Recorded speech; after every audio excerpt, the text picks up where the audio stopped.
Honey, I told you we shouldn't have gone to that water park on the way to the funeral home. I'm so sorry about your father. It's okay. He's a good man. I'm sure he's in a better place now. Mrs. Spencer.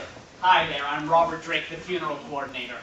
We just want to thank you so much for everything you've done for my father. Don't thank me just yet. I have a bit of bad news. What's happened?